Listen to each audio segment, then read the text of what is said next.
다양한 길로 뻗어나간 선배님들의 이야기를 들어보는 서재 인터뷰 시즌2. 그 두 번째 게스트로 오늘 모실 선배님은 도미노프레스 출판사의 박세미 대표님이십니다. 안녕하세요. 저는 서재 인터뷰 2 총괄 디렉터이자 진행을 맡고 있는 이윤재라고 하고요. 오늘 학생 패널은 네, 저는 박민주라고 합니다. 먼저 본격적인 인터뷰에 들어가기 전에 시청자분들 향해서 먼저 카메라 보고 본인 소개 부탁드려요. 네. 안녕하세요. 저는 도미노프레스를 운영하고 있는 박세미입니다.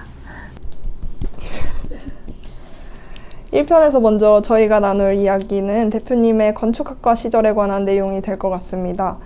본격적인 인터뷰에 들어가기 전에 건축을 전공하신 분들을 보면은 꼭 여쭤보고 싶은 질문인데요. 대표님은 어쩌다가 건축학과를 전공하게 되셨는지 여쭤보고 싶어요. 첫 번째 에피소드에서 정희석 대표님은 성적 맞춰서 자연스럽게 오게 된 학과였다고 말씀해 주셨고, 홍진표 소장님은 초등학교 때 접했던 모형 실습이 건축학과에 진학 계기가 되었다고 말씀해 주셨거든요. 대표님은 어떻게 건축학과에 오게 되셨나요? 저도 뭐 큰 이유는 없는데, 고등학교 때 이과였었고, 또 아버지가 그 건축 관련 일을 하고 계셨어요. 그래서 어릴 때부터 그 건축물이 지어지는 과정을 되게 자연스럽게 접하고 있었고, 욕심이 많았던 것 같아요. 되게 여러 가지 분야를 다 하고 싶었어요. 뭔가 공대 쪽에 같은 이제 로망도 있었고, 예술에 대한 로망도 있었는데, 그걸 다 성취할 수 있는 장르가 건축인 것 같아서, 고등학교 때 건축과를 가야겠다라고 생각했던 것 같아요. 건축학과 졸업하고 나서 건축학까지 석사로 전공하셨더라고요. 네. 건축 들어오신 다음에 건축이 꽤 잘 맞는다고 생각하신 걸로 보여지는데 더 공부하고 싶었던 분야가 있으셨던 건가요?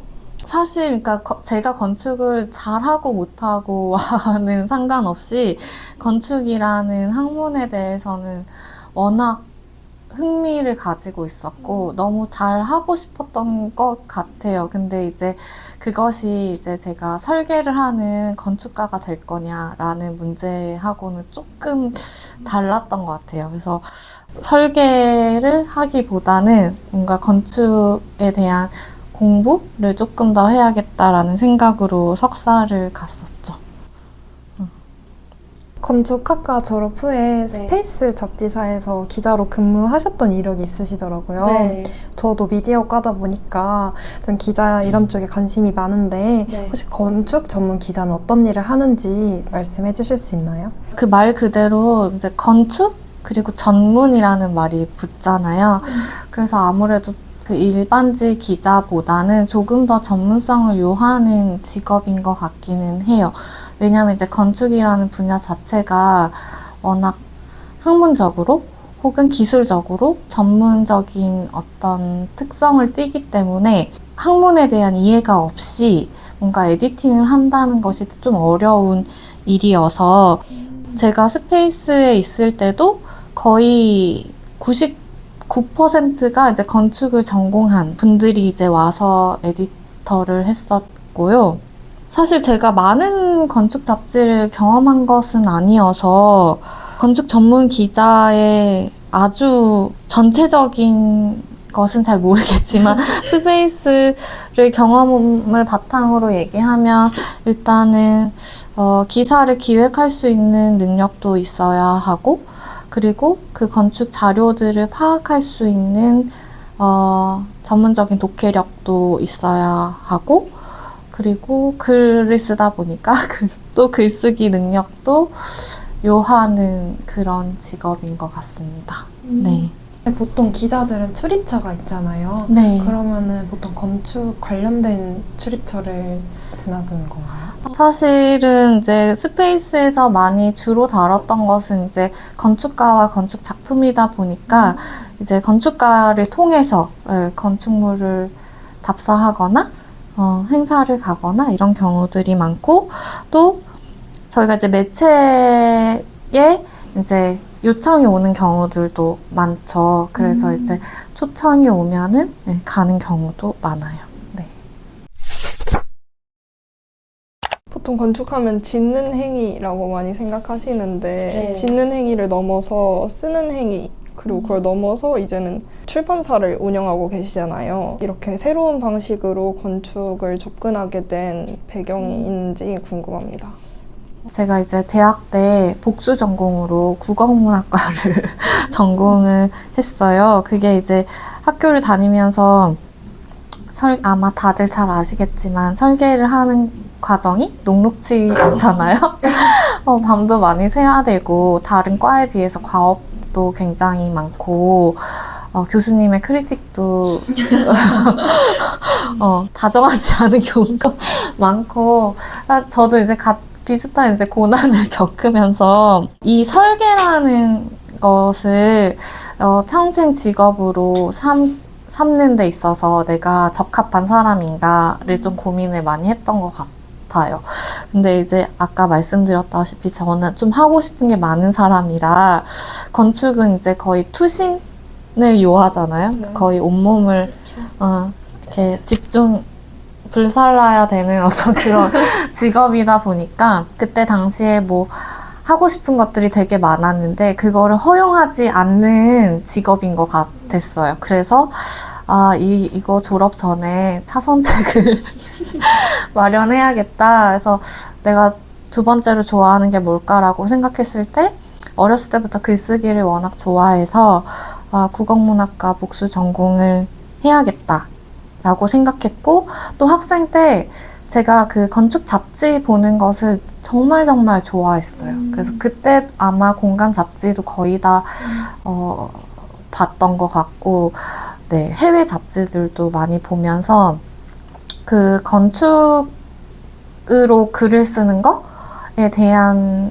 게 되게 친숙하기도 했고 하고 싶었던 것 같아요. 그래서 아까 석사 얘기를 했었는데 석사도 사실은 그 이제 건축 잡지사 에디터가 되기 위해서는 조금 학문적인 깊이가 약간 필요하다는 생각이 들어서 석사를 하게 됐었죠. 네. 그러면서 이제 아주 자연스럽게 건축 석사에서 이론 역사 비평을 제가 전공을 했고 80년대 건축 잡지에 대한 논문을 썼었고요. 그러면서 석사를 졸업하고 아주 자연스럽게 잡지사에 가게 됐고 또 잡지사에 제가 한 7년 반 정도 스페이스에 있었는데 오래 있었죠? 그래서 오래 있다 보니까 배운 게 그거밖에 없어서 이제 건축을 대상으로 삼는 어떤 책 아니면 글 이런 것이 이제 자연스럽게 저의 운명이 된 것이 아닐까 네, 생각하고 있습니다. 그래도 학교에서는 짓는 건축을 많이 알려주잖아요. 네. 그거랑 약간 멀어지는 느낌이 있었을 것 같은데 그런 거에 대한 불안함은 없으셨나요? 불안함이 없었어요. 왜냐하면 설계가 굉장히 제가 보기에는 저보다 훨씬 나은 사람들이 하는 그 존경심 같은 것이 있어서 제가 하기보다는 훨씬 훌륭한 사람들이 하는 게 좋겠다라는 생각을 했었고 그것을 곁에서 보는 일이 훨씬 행복하다고 생각했고 또 일하면서 실제로 되게 행복했기 때문에 네, 불안함보다는 약간의 거리를 두고 건축가 주변을 서성이면서 그들을 이렇게 캐내는 일들이 훨씬 저한테는 재밌었던 것 같아요. 네. 멋있는 것 같아요. 그 안에 있다가 나오고자 하는 그 용기가 자연스럽다고 말하는 것까지 너무 멋있는 것 같아요. 감사합니다. 제가 대표님을 조사하면서 뭔가 건축 전문 기자로서의 박세미 대표님은 그래도 건축이라는 범주에 기대서 같은 바운더리 안에 있다고 느껴지는데 시인 박세미 대표님은 사실 저는 글이랑 별로 안 친하거든요. 그래서 뭔가 좀 멀게 느껴지기도 하더라고요. 그래서 박세미 작가님이랑 내적 친밀감을 좀 형성하고 싶어서 몇 권 읽어봤습니다. 그래서 시를 읽고 독자로서 좀 궁금했던 부분들을 여쭙고자 하는데요. 네. 작품에서 건축의 요소가 시의 제목이 되기도 하고 중요한 내용이 되는 것 같기도 하더라고요. 시를 쓰는 과정에서 이런 공간적인 이미지들이 처음부터 구조로 구상되는 편인지 아니면 자연스러운 흐름 속에서 건축이랑 연결이 되는 건지 궁금합니다. 제가 아무래도 이제 시라고 하는 문학을 하고 또 이제 건축을 하다 보니까 많은 사람들이 제게 문학과 건축의 어떤 연결성에 대해서 많이 물어보시기도 하고 시에 그 건축이 어떻게 이제 적용이 되는지 혹은 이제 건축 글쓰기에 문학이 어떻게 적용이 되는지 아주 질문을 많이 받았었는데 사실 지금도 그 두 영역이 저한테는 어딘가에 연결은 되어 있을 텐데 그게 굉장히 말로 연결을 지을 때 약간 자기적인 느낌이 있기는 해요. 왜냐면 두 개가 너무 다른 장르고 다른 사고 체계를 요구하기도 하기 때문에 그것이 어떻게 연결된다라고 말로 이야기하는 것이 오히려 이게 단순화되는 부분이 많고 아니면 그냥 비유나 은유적 차원에 머무르는 경우가 많은 것 같아요. 저희가 뭐 건축적인 시 혹은 시적 건축 이런 말을 많이 하는데 그 속성이 그냥 비유적인 차원에 머무르는 경우가 많아서 제가 그 연결에 대해서 얘기하는 게 되게 힘들기도 한데요. 그 시를 쓰면서 저는 이제 제 몸 안에 이 두 가지가 같이 있기 때문에 저는 의식을 잘 못하지만 제 시를 읽는 이제 독자들 분들이나 아니면 이제 동료 시인들은 제 시에서 되게 건축적인 뭔가를 많이 발견해 주시는 것 같아요. 근데 저한테는 그거를 뭔가 의식하거나 이렇게 계산하거나 이렇게 해서 나오지는 않고 정말 자연스럽게 나오는 부분이고 그거는 이제 두 장르 이전에 그냥 제가 가지는 성향인 것 같아요. 예를 들면 제가 시에서 굉장히 약간은 시에서 잘 보통은 쓰지 않는 약간 수학적인 용어 혹은 공과적인 용어 이런 것들을 되게 많이 쓰는 편이거든요. 제가 뭐 첫 시집도 확률이라는 제목의 단어가 들어갔었고 이번 시집에도 이제 사회나 발코니 이런 단어들이 어떻게 보면은 딱딱하고 되게 개념적인 용어들인데 제 시에서는 약간 감각화돼서 많이 등장하는 것 같아요. 그래서 말씀 주신 것처럼 공간적 이미지를 가지고 시를 시작할 때도 있고요. 시를 쓰다 보면은 그것이 저도 모르는 사이에 어떤 건축적인 형태를 띠기도 하고 그러는 것 같아요. 네. 자연스럽게 그러면 그냥 시에서 드러나는 거겠네요. 네. 뭔가 건축적인 모먼트들을 독자분들이 많이 발견해 주신다고 했는데 네. 저도 시를 읽으면서 뭔가 건축학과임을 알고 봐서 그런 걸 수도 있는데 뭔가 그런 부분들이 진짜 더 많이 보이는 느낌이더라고요. 네. 아까 말씀해 주신 것처럼 내가 나일 확률이라는 시집으로 시인에 등단하신 걸로 알고 있어요. 이 첫 시집의 글들을 적게 된 배경이랑 마음가짐을 작가님한테 직접 들어보고 싶습니다. 저는 그런 문학 제도권 안에서의 교육을 받지 않았기 때문에 조금 자유롭게 쓰는 것 같아요. 그래서 시를 처음에 쓸 때 어떤 느낌이었냐면은 아이가 말을 새로 배우는 느낌이라고 해야 될까요? 그래서 저는 사실 어렸을 때부터 책도 문학책보다는 자기계발서나 인문서 실용적인 책들을 많이 읽었어요. 근데 문학적인 언어를 처음 경험하면서는 저의 되게 고유한 특성을 알게 되는 느낌? 내가 좋아하는 게 뭔지, 내가 싫어하는 게 뭔지에 대한 근데 그게 되게 자기가 잘 알고 있을 것 같은데 의외로 잘 모르거든요.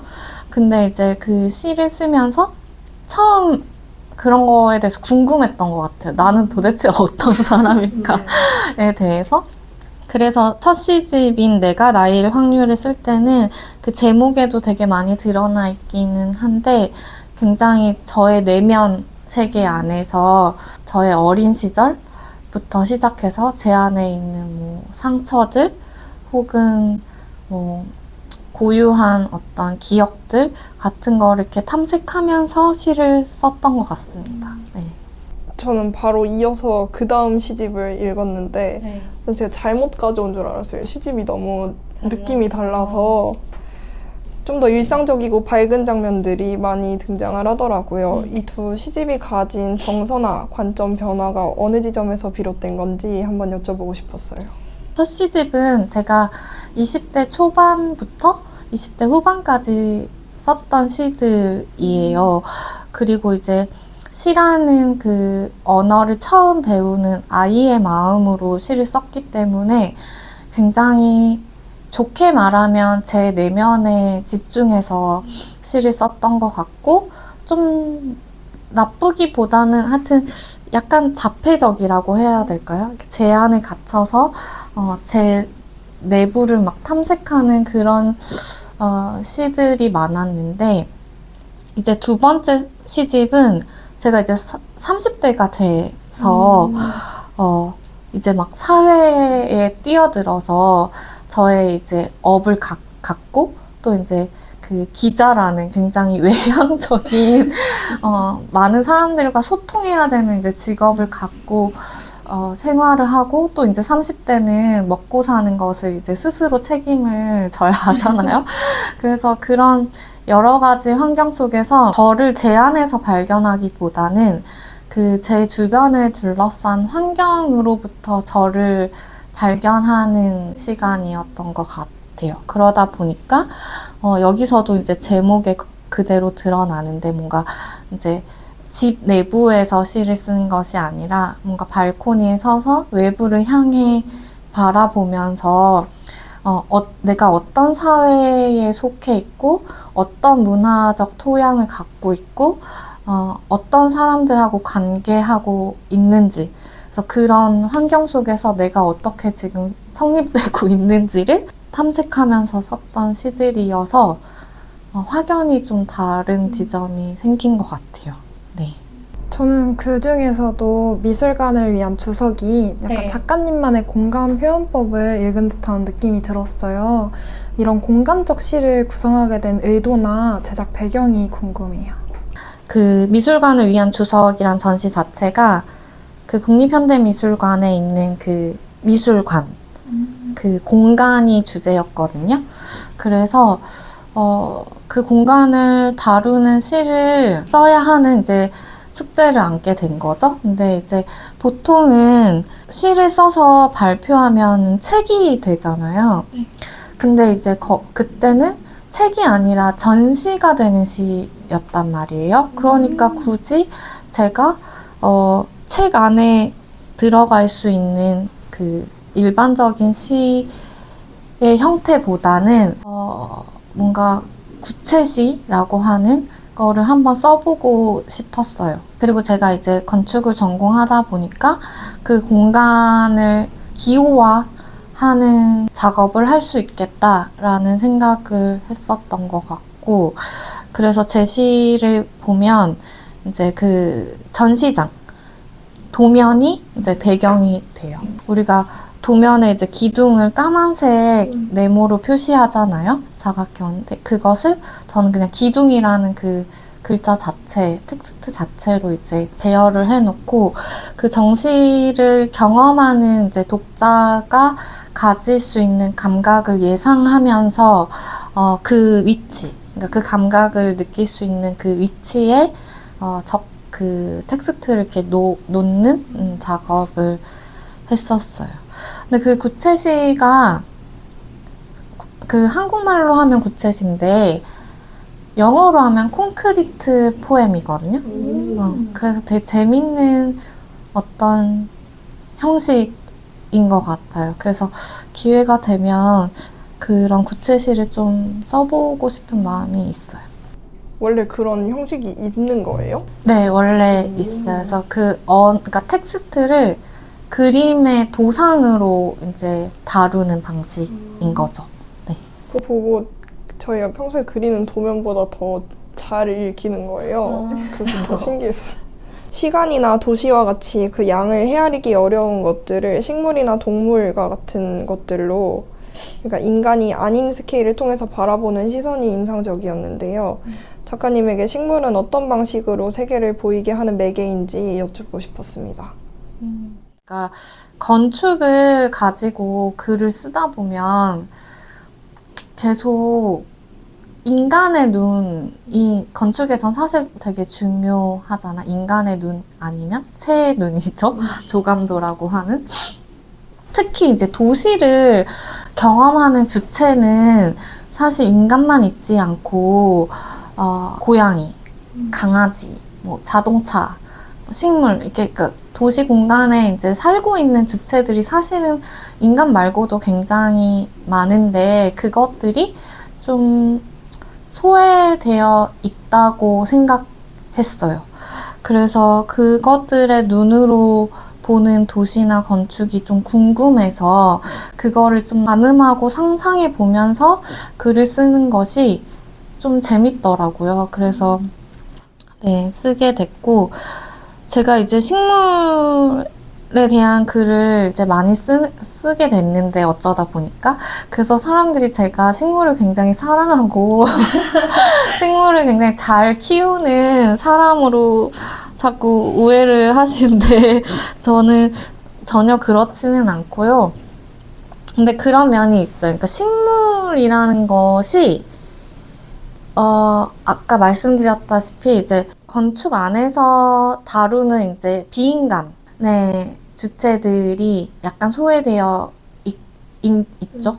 그런데 또 어떻게 보면 문학 안에서 다루는 식물이나 동물은 또 이렇게 자주 다뤄지는 그 프레임들이 있거든요. 예를 들면은 식물을 문학적으로 다룰 때 접근하는 주된 방식이 예를 들면 생명, 죽음, 성장 이런 이제 어떤 그런 관념들을 많이 다루게 되거든요. 근데 그건 당연히 문학이 이제 어떤 삶의 진실에 대해서 이야기하기 때문에 그렇게 다루는 경우가 많은데 저는 그 보이지 않는 속성도 굉장히 중요하지만 그 보이는 속성들 있잖아요. 잎의 질감이라든지 식물의 위치, 놓여진 위치라든지 아니면 이제 주변 환경, 그러니까 햇빛과 반응하는 식물의 어떤 생태학적인 관계라든지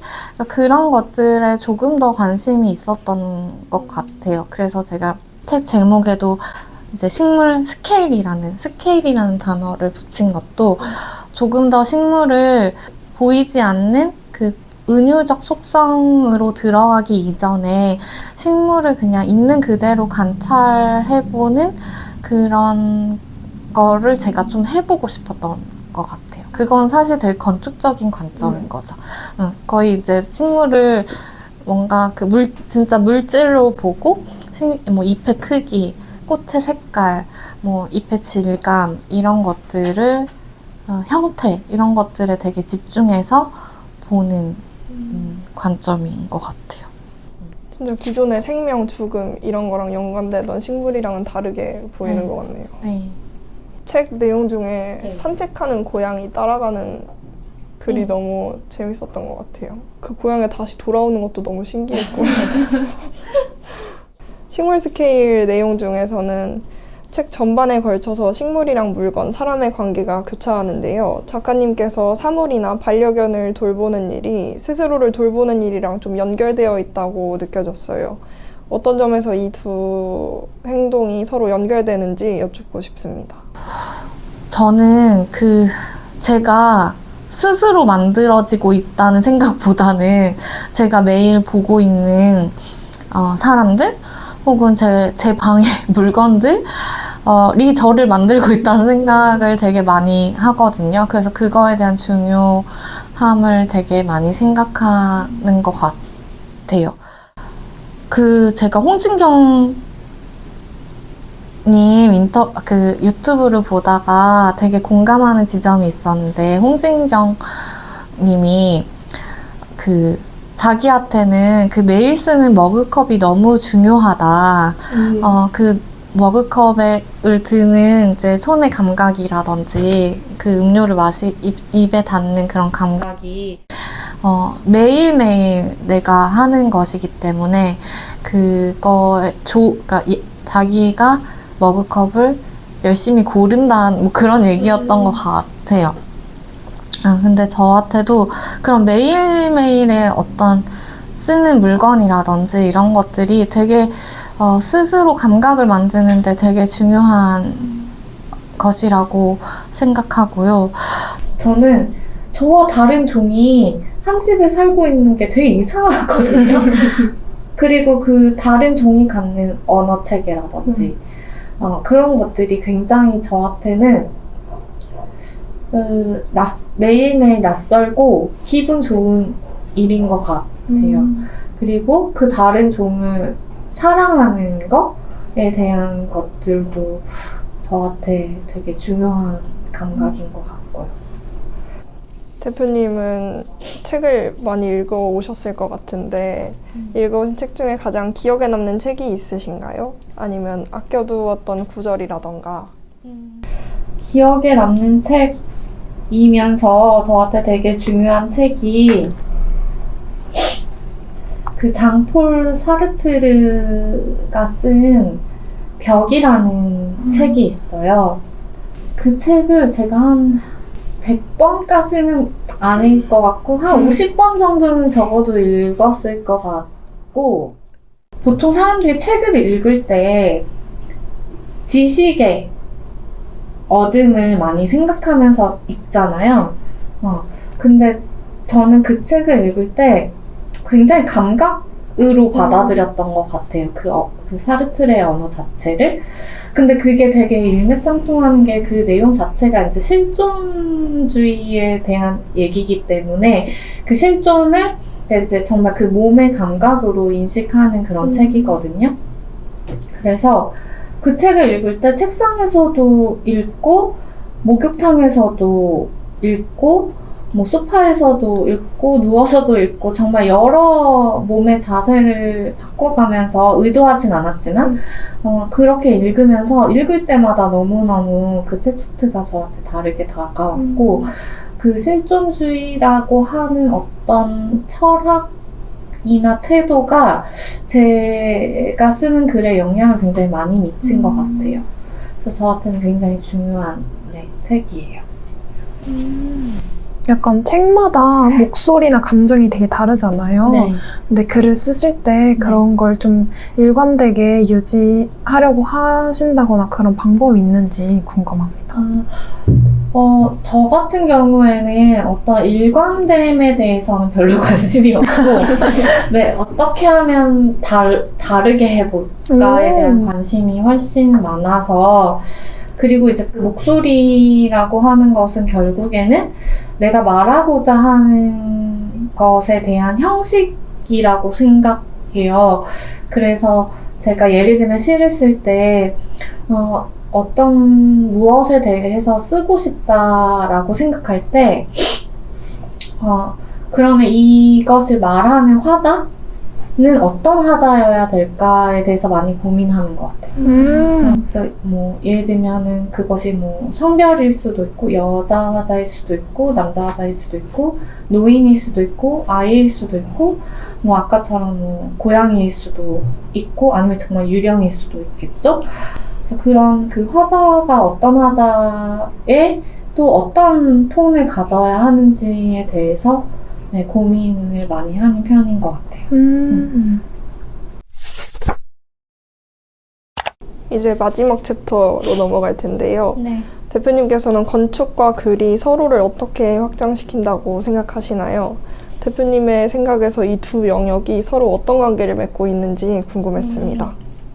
저는 건축을 정의하는 굉장히 많은 방식이 있을 텐데, 제가 좋아하는 정의 중에 하나는 그 감각을 치수로 환원시키는 일이라고 저는 생각을 하거든요. 그래서 이제 건축가가 설계를 할 때 자기 몸이 갖고 있는 어떤 그 공간에 대한 감각이 있을 텐데, 그것을 결국 치수화 시켜서 도면에 그리는 그 과정이 설계에 되게 중요한 것이라고 저는 생각을 하거든요.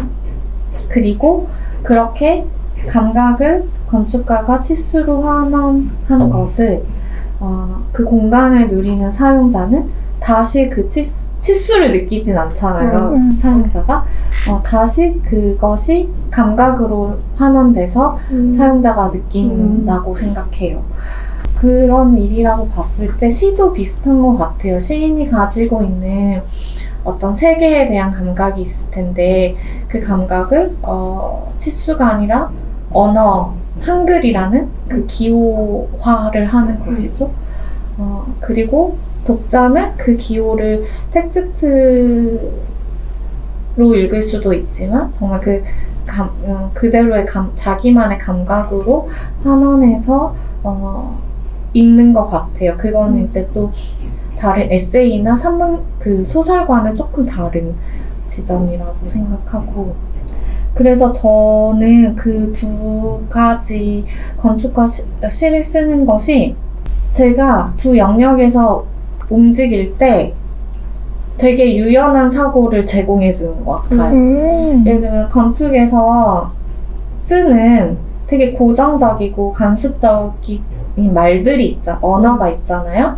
그게 이제 한계로 느껴질 때가 많은데, 근데 저는 문학적 언어도 같이 이제 탑재가 되어 있다 보니까 건축을 이해하거나 건축을 말할 때 조금 더 다양한 아주 조금 더 다양한 네, 언어를 쓰게 되는 것 같고, 시를 쓸 때도 조금 더 많은 이것도 조금 더 많은 뭔가 보캐블러리를 제가 갖고 있다는 생각은 들어요. 물론 그 하나에 아주 깊이 천착한 사람들이 가지는 그 깊음에는 모자랄지 모르겠지만 다양성 측면에서는 조금 자유로운 면이 있는 것 같아요. 건축이랑 문학이 대표님 뵙기 전에는 완전 멀리 있는 영역이라고 생각했는데 네. 뭔가 그 중간에 계시는 분이랑 대화를 해서 그런지 점점 가까워지고 있는 것 같아요. 그리고 마지막 질문인데요. 네. 작가님이자 대표님한테 드리고 싶은 질문입니다. 동사 짓다가 어떤 의미로 해석되는지 여쭙고 싶어요. 그냥 딱 들었을 때. 짓다요? 짓다는 제가 너무나 건축적인 이미지를 가지고 있는 것 같아요. 거의 이제 구축적인 행위? 거의 행동에 가까운 것으로 인식하고 있고, 그래서 제가 제 프로필에 많이 쓰는 것이 이제 뭐 건축을 쓰고 시를 짓다 이렇게 쓰는데, 시를 지을 때도 제 시가 굉장히 계산적이거든요. 굉장히 뭔가 구축적인 방식으로 시를 쓰는 것 같아요. 네. 다른 작가님들도 그렇게 계산적으로 시를 쓰시는 분들이 계세요? 네, 그런 분들도 계시고, 또 정말 처음부터 끝까지 뭔가 자기 몸의 감각에 의해서 그냥 일필휘지로 쓰시는 분들도 계실 수도 있고, 그렇죠. 지금까지 박세미 대표님과 개인적인 건축에 대한 대화를 나눠보았습니다. 2편에서는 대표님의 회사 도미노프레스와 그 북샵에 대한 이야기로 찾아오겠습니다. 네, 감사합니다. 감사합니다.